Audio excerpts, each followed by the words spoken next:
हेच विष्णूची महापूजा, हेच विष्णूची पूजा आहे। पूजा करणं आपल्याला होते का? गातामूर्ती चंद्रशेखर बाबा सांगतात, बाबा संध्या करत असताना असं पळीमध्ये म्हणजे चमच्यामध्ये पाणी घेतात, पाणी घेऊन आचमन करतात बरं का। हो, केशवाय नमः, माधवाय नमः, गोविंदाय नमः हे आचमन करतात। पाणी घेत असताना त्याला नेम सांगितलेला आहे, हरभऱ्याचा दाणा भिजाव एवढंच पाणी घ्यावं लागते, कमी घेतलं तरी बी पाप लागते, जास्त घेतलं तरी बी लागते। आता आपल्याला पूजा होते काय? आपली पूजा कशी? सकाळी उठलं सगळे देव देवाऱ्यावरचे बकिटात आणि रगडून रगडून सगळ्या देवाला धुणं दिवल्यावर एकदाच, आणि इकडं गंध लावते तिकडं बोलते, याच्या नाकाला लागलंय का डोळ्याला लागलंय पत्ताच नाही। आपली पूजाच असली। एकानं बालाजीला गेला, घरी आला, घरी आल्याच्या नंतर बायको म्हणली पूजा करावं लागते बरं, पूजा करावं लागते। पूजा कशाची पूजा? सत्यनारायण पूजा करावं लागते असं। पण कसं करावं लागते मला काय माहिती नाही, पुजारीला सांगितलं की त्यांनी सगळं करून देतात असं आहे का? बोलिल महाराज सत्यनारायण पूजा करायचं आहे, लिस्ट दिलं, पण कसं करावं लागते काय नाही म्हणला, मी जसं सांगतो, मी जसं म्हणतो, मी जसं करतो तसं करायचं। जमलं, सगळं साहित्य आणलं, मांडलं, बसला ते ना, महाराज बी बसला, माझ्या महागा मन, मी जसं करतो तसं कर। बरं, केशवाय नमः मन, केशवाय, माधवाय नमः मन, माधवाय, गोविंदाय नमः मन, गोविंदाय, असं म्हणता म्हणता महाराजाच्या गाल्यावर माशी बसली, ते असं काढून घेतलं महाराज। याला वाटलं पूजामध्येच आहे काय की, त्यानं बी असं करून घेतलं। महाराजाला टिंगलच केलं, वाटलं माझी टिंगल करतोस का रे? त्याला वाटलं मंत्र सोयीत काय की, त्यानं मला माझी टिंगल करतोस का रे? मला उलट बोलतोस का रे? त्यानं मला मला उलट बोलतोस का रे? महाराजाचा अपमान करतोस का रे? त्यानं मला घरच्या मालकाचा अपमान करतोस। त्याला वाटलं मंत्र सोयीत काय की। राग आला महाराजाला, महाराजानं एकच मागे सरकलं, दंड असलं दिलं असलं बाबा, एक दिल्याबरोबर गर गर गर गर फिरला, दंड म्हणे पडला। पडल्याबरोबर महाराजानं मारलं एक, त्याला वाटलंय मंत्रामध्येच आहे का की मारा मारा, त्यानं महाराजाला उचलून आपले खा, एकदा मारलं त्यानं तीनदा,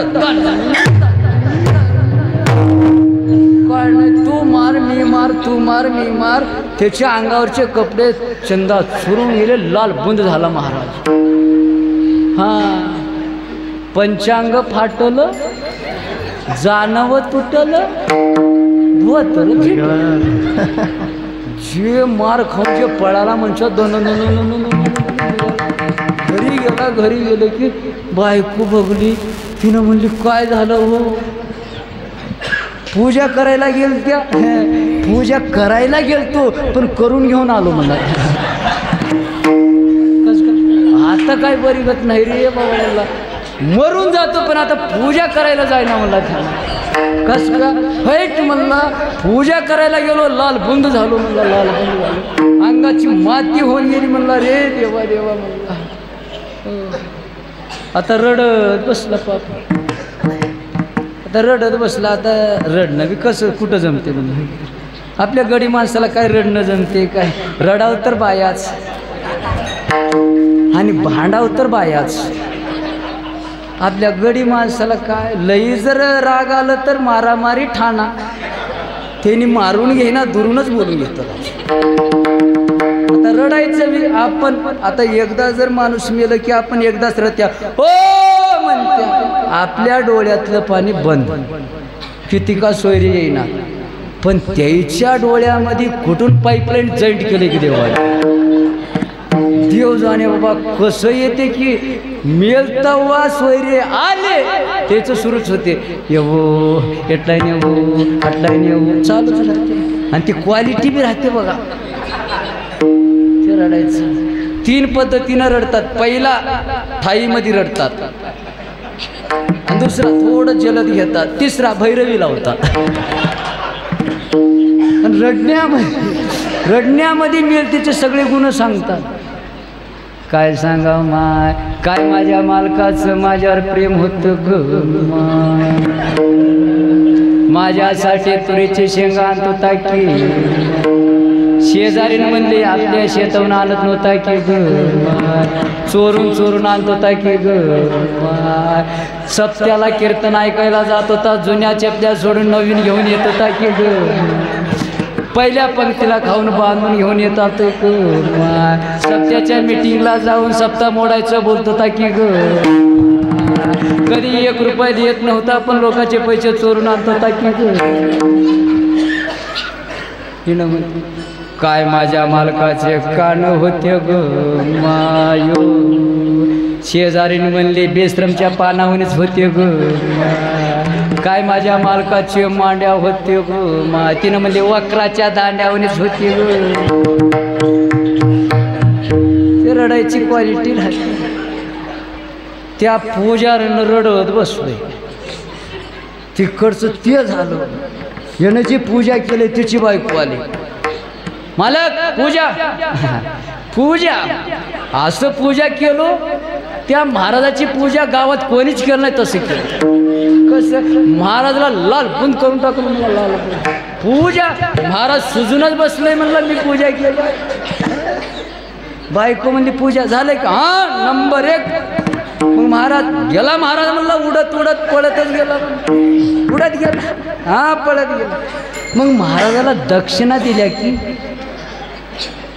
सीधा द्यावं लागते दिले की महाराज मागलाच नाही गेला येड्या हो का महाराज मला दक्षिणा सीधा द्यावं लागते सीधा सामुग्री द्यावं लागते जाऊन देऊन या त्यानं म्हणला 10 एकर पेरल्यावर अंग दुखालय म्हणलं माझं एवढं तर पूजा केलं आता मी जाईना तू जाऊन दक्षिणा देऊन ये तू जा आणि सीधा देऊन ये तिनं म्हणली घेतली सीधा दक्षिणा घेतली पुजाऱ्याच्या घरी गेली त्यांना अंगणात बसून रडला होतं हिला बघलंय मध्येच पळालं